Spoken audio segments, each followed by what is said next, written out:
Assalamualaikum warahmatullahi wabarakatuh. Alhamdulillah saya hari ini bisa melapor ke Presiden tentang berbagai perkembangan yang kami rencanakan kaitannya dengan penyelenggaraan sekolah rakyat yang rencananya akan dimulai pada tahun ajaran 2025-2026. Bersama kami tadi juga ada Mendikdasmen, ada Mendikti, ada Menko Pemberdayaan Masyarakat, Menko PMK, ada Pak Mendagri, ya. Juga tentu juga ada Kepala BPS, ada Menteri Keuangan yang intinya untuk mendengarkan kami laporan tentang penyelenggaraan sekolah rakyat ini.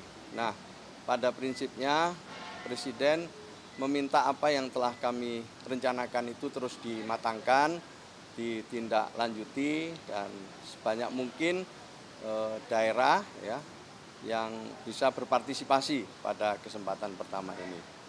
Kami melaporkan per hari ini sudah ada lebih dari 50 lokasi ya, 53 lokasi lah tepatnya yang siap untuk menyelenggarakan sekolah rakyat ini.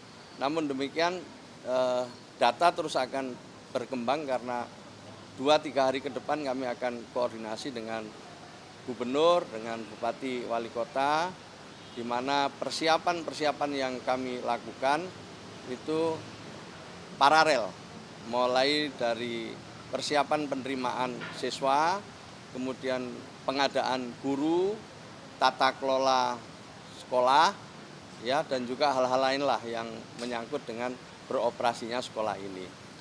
Perlu saya sampaikan bahwa yang akan bisa mengikuti proses belajar mengajar di sekolah rakyat ini adalah mereka dari keluarga yang ada di DTSEN, data tunggal sosial ekonomi, ya, khususnya di desil 1 dan desil 2.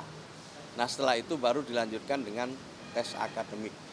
Saya kira ini pengantar saya, nanti selanjutnya saya mohon mungkin tambahan dari Ibu Kepala BPS, sekaligus mungkin menginformasikan soal data tunggal sosial ekonomi nasional kita yang terbaru.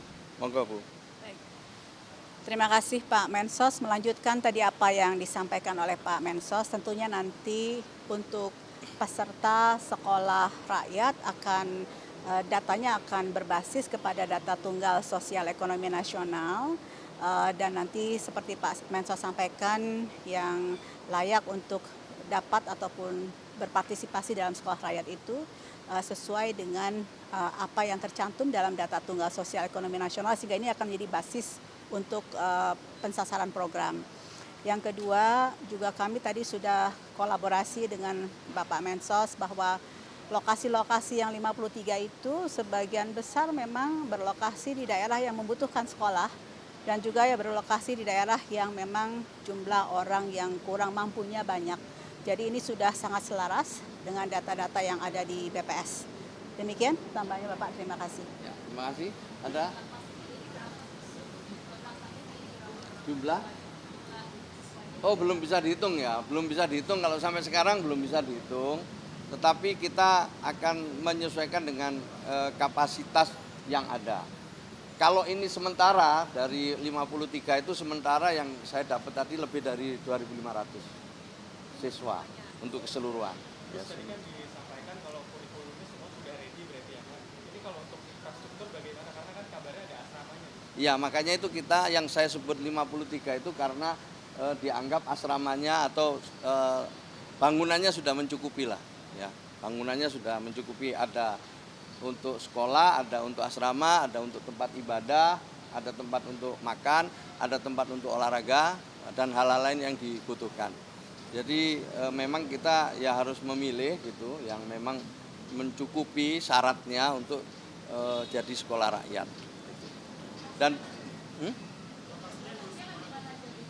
lokasinya ada macam-macam ya, nanti saya kirim aja ya. Jadi karena cukup ya, ada di Jawa Timur, ada di Jawa Barat, ada di Jawa Tengah, ada di NTT, ada di Kalimantan juga ada, di Papua juga ada. Jadi agak merata ini karena memang mayoritas memang berada di sentra-sentra milik Kementerian Sosial. Nah, tapi yang tadi sudah saya sampaikan ada 2 universitas yang sudah menyatakan komitmennya untuk menyiapkan fasilitas ya, termasuk bangunan di dalamnya, itu penyelenggaraan sekolah rakyat yang dimulai tahun ini, yaitu Universitas Brawijaya Malang dan UNESA Surabaya. Itu mungkin juga nanti akan bertambah setelah Mendikti nanti melakukan koordinasi lebih lanjut. Ya nanti disesuaikan kebutuhannya lah.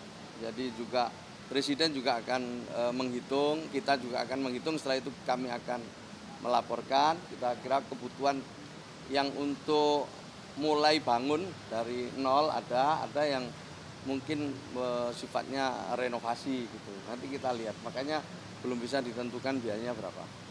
Ya, gitu ya. Belum tahu kalau sekarang, tapi yang ada semua yang existing ini ya, yang sekarang ini yang ada ini yang existing.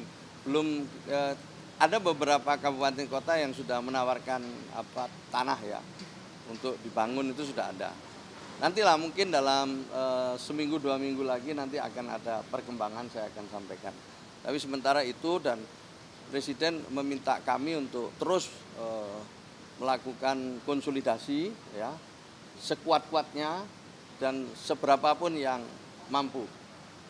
Ini bagian dari memuliakan keluarga miskin dan sekaligus mendorong agar kebangkitan wong cilik itu terjadi menuju Indonesia Mats tahun 2045 yang akan datang. Jadi ini kita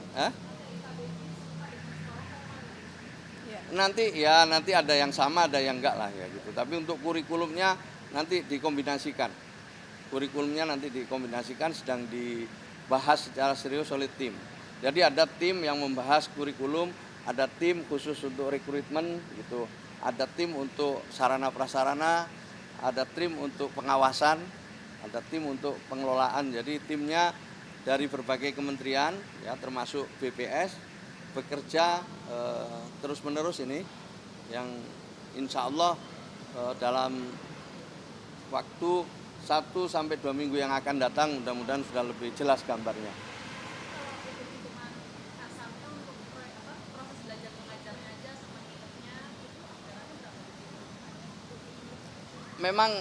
Memang idealnya itu ini kan untuk jenjang SD, SMP, SMA ya kan. Dan alokasinya itu kira-kira ya 1.000 murid per satu sekolah.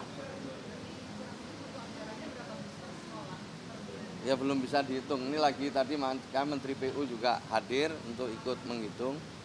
Ya kan yang renovasi, yang penambahan dengan yang baru kan beda. Gitu. Saya belum berani nyebut angka, ya. Tetapi mudah-mudahan ya angka yang nanti ditemukan setelah dilakukan penghitungan yang cermat itu bisa dialokasikan. Karena tadi Bu Sri Mulyani juga ikut dalam rapat ini. Kalau tadi dalam rapat, sebenarnya anggaran ini akan diambilkan dari mana atau rapat tadi? Oh ya, enggak sampai di situlah. Nanti kita tunggu aja.